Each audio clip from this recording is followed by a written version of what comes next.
funcionamento de, sei lá, 100 trilhões de células no nosso corpo tem em comum com a saúde do planeta Terra? Parece até o começo de uma piada, né? Parece. Mas a resposta é o centro da nossa análise de hoje. A gente recebeu dois textos universitários que, assim, à primeira vista, não tem nada a ver um com o outro. Um é sobre sustentabilidade, o outro sobre fisiologia humana. E a nossa missão aqui é mergulhar nesses materiais e tentar encontrar a história que eles contam juntos. Exato. Ver os paralelos surpreendentes entre o equilíbrio do nosso corpo e, bom, o equilíbrio do nosso mundo. O que é fascinante é que, para construir essa ponte entre o micro e o macro, a gente precisa de dois conceitos-chave. Eles são tipo os pilares da conversa: homeostase e sustentabilidade. Certo, vamos começar pelo micro então. Homeostase. Homeostase, segundo o material de fisiologia, é o princípio fundamental. É o que garante que o nosso meio interno, dentro do corpo, se mantenha em condições quase constantes. Quase constantes, mas não paradas. Certo. Exatamente, não é um estado estático, é um equilíbrio dinâmico. Pensa numa dança incessante de ajustes para que tudo continue funcionando. Uma dança de 100 trilhões de parceiros, se a gente pensar no número de células. E, do outro lado, a sustentabilidade. A sustentabilidade, olha, ela tem uma origem dupla, o que já dá uma pista da complexidade. Por um lado, vem da biologia, da capacidade dos ecossistemas de se regenerarem. Ok? Por outro, vem da economia, que foca mais nos nossos padrões de consumo. A grande ideia é achar um equilíbrio entre três dimensões: a econômica, a social e a ambiental. Então, a analogia que a gente vai explorar é essa. É essa. A sustentabilidade é a homeostase do planeta. E a homeostase é a sustentabilidade do nosso corpo. Ok, vamos começar a desembrulhar isso pelo sistema maior, o equilíbrio do planeta. O material de sustentabilidade aponta para um momento muito claro em que tudo mudou: a Revolução Industrial. Exata. Antes disso, a percepção era que os recursos naturais eram. Infinitos. Um poço sem fundo. Exatamente. Era um modelo extrativista. E o texto sublinha que a Revolução Industrial não trouxe só máquinas novas, ela trouxe uma nova escala de impacto. Uma escala massiva. Massiva. De repente, a gente tinha um processamento de matéria-prima gigantesco, o que gerou consequências que a humanidade nunca tinha enfrentado daquela forma. Poluição do ar em cidades inteiras, rios contaminados, solos degradados. O desequilíbrio começou a ficar visível. E não era só um desequilíbrio ambiental, né? O texto de sustentabilidade tem uma citação que me marcou muito. Diz que o modelo de desenvolvimento extrativista precisa excluir de seus benefícios boa parte da população para continuar se mantendo. Isso é muito forte. É fortíssimo. Sugere que o sistema não só poluía o planeta, como era, na sua essência, injusto. Precisamente. E é essa percepção que dá origem ao conceito de desenvolvimento sustentável. Não como uma ideia puramente verde, mas como uma resposta sistêmica a uma falha sistêmica. Certo. A pobreza e a desigualdade não são problemas separados do ambiente, são parte do mesmo desequilíbrio. Tem outra citação no material que ilustra isso perfeitamente.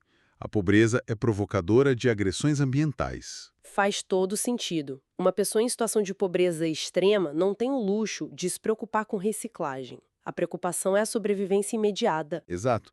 O que pode levar ao desmatamento para obter lenha, por exemplo. E é aqui que surge a famosa analogia da cadeira de três pernas, que o texto menciona. Ah, sim. Para que o desenvolvimento seja sustentável de verdade, ele precisa se apoiar nesses três pilares: o ambiental, o econômico e o social.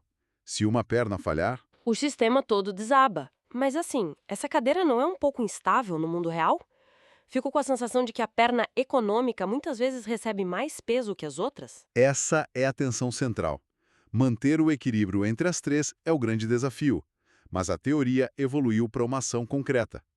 O material menciona que esse pacto global se materializou na Agenda 2030 da ONU, com os 17 Objetivos de Desenvolvimento Sustentável, os ODS. Um manual de instruções global para tentar equilibrar a cadeira? Basicamente, sim. Ok, então temos a Global. Mas como isso vira ferramenta prática no dia a dia de um país? O texto dá o exemplo do Brasil, que parece ter levado a sério a tarefa de transformar esses conceitos em leis. Sim, e é interessante ver como a legislação tenta criar um sistema de controle, quase como um sistema nervoso para o país. Começa lá no topo, na Constituição Federal. O artigo 225, Certo? ele diz que todos têm direito ao meio ambiente ecologicamente equilibrado.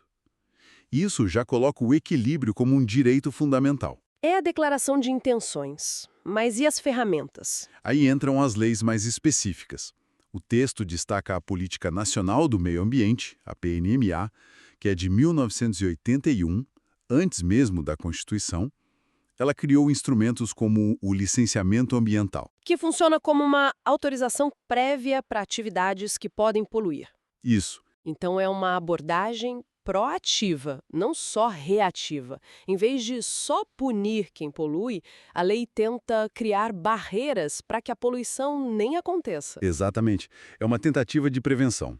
Mas, claro, quando a prevenção falha, entra a Lei de Crimes Ambientais, que estabelece as sanções, as consequências. Entendi. E depois tem as leis que visam a recuperação. A Política Nacional de Resíduos Sólidos, por exemplo, que quer extinguir os lixões. E o mais recente Marco Legal do Saneamento Básico. As metas para 2033 são enormes. 99% da população com água potável e 90% com esgoto tratado. É uma tentativa de regular o sistema circulatório e excretor do país. É fascinante ver como a gente tenta impor ordem a um sistema tão vasto.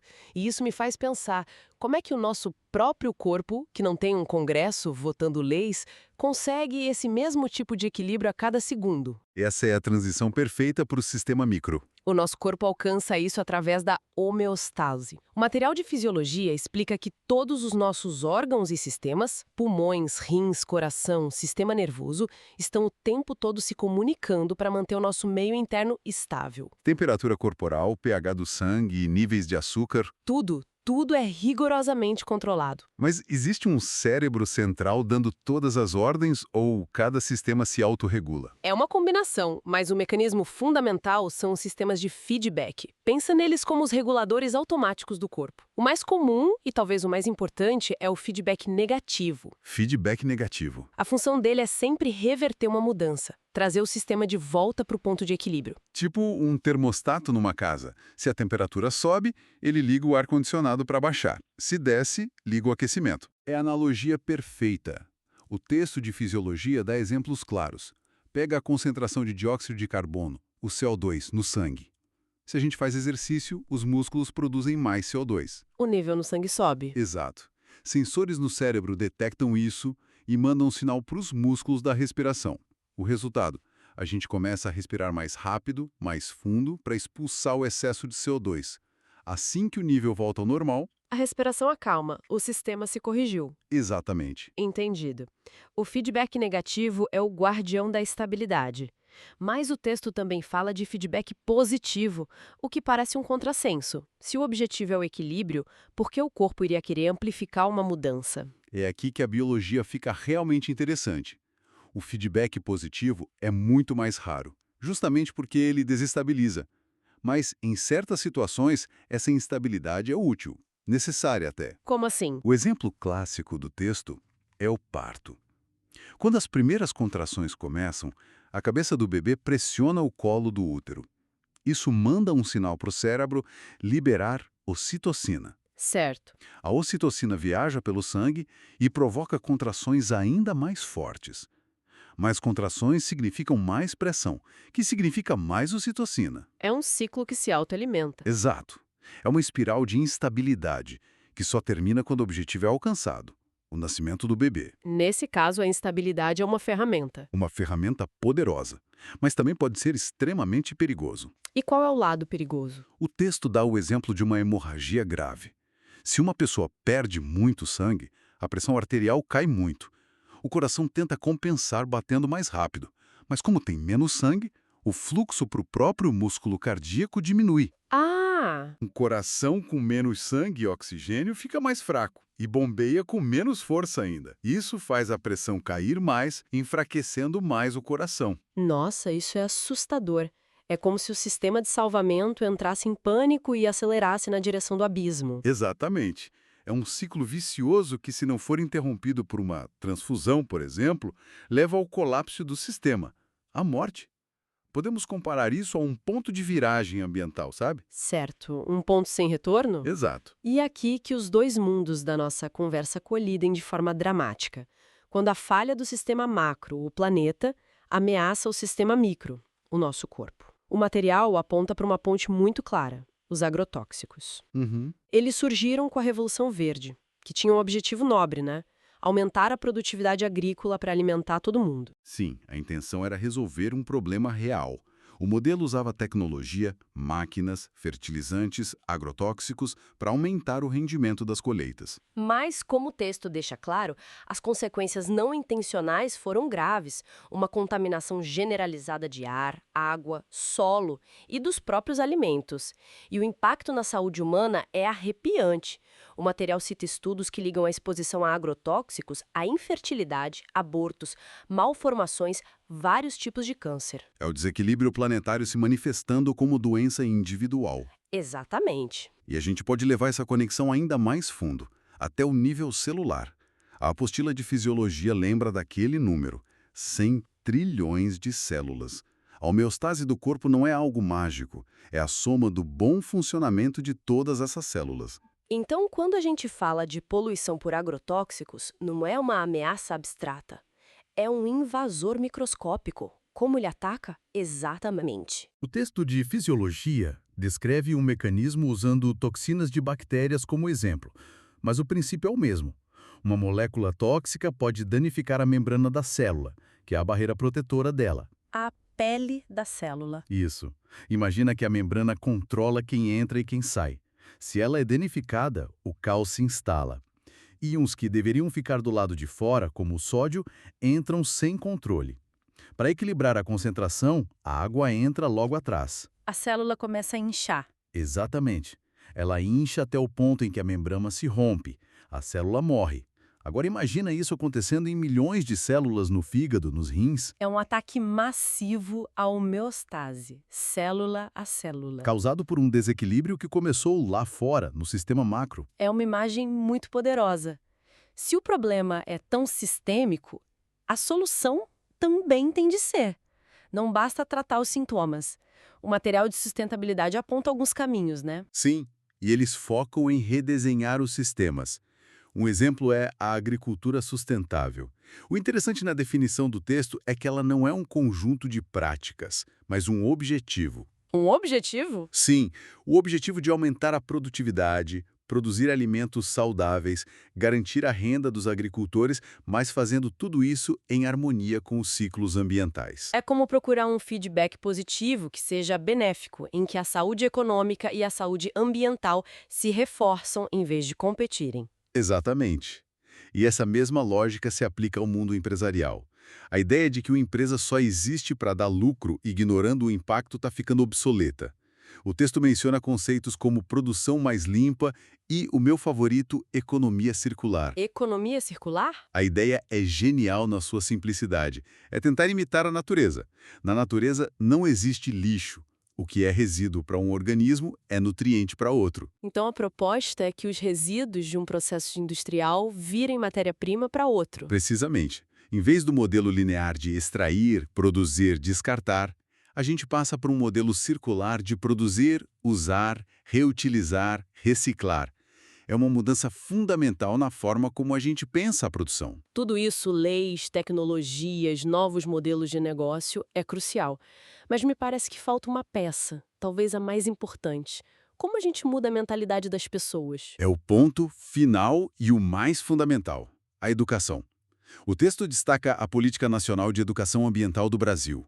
O objetivo dela não é só informar sobre problemas ambientais, é mais profundo. É sobre construir valores. Isso, construir valores, atitudes, competências para a conservação. É sobre promover uma compreensão de que, como diz uma citação bonita no material, o ser humano é apenas um dos filamentos da teia da vida. Gosto dessa ideia. A educação ambiental nos ajuda a ver as conexões, a entender que a nossa compra no supermercado, o nosso voto, tudo isso tem um impacto que se propaga por essa teia. E que, eventualmente, volta para a gente. Para a saúde das nossas próprias células, a educação transforma conhecimento em ação consciente. É a ferramenta que nos permite participar ativamente na regulação do nosso planeta. Então, no fim das contas, o que tudo isso significa? Ao juntar esses dois mundos, o que a gente vê é um padrão universal. Quer a gente fale de pressão arterial ou de políticas de saneamento, de ciclos de carbono ou de ciclos cardíacos. No fundo, é a mesma coisa. A gente está falando da gestão de sistemas complexos que procuram incansavelmente o equilíbrio para sustentar a vida. O que nos deixa com um pensamento final quase uma provocação.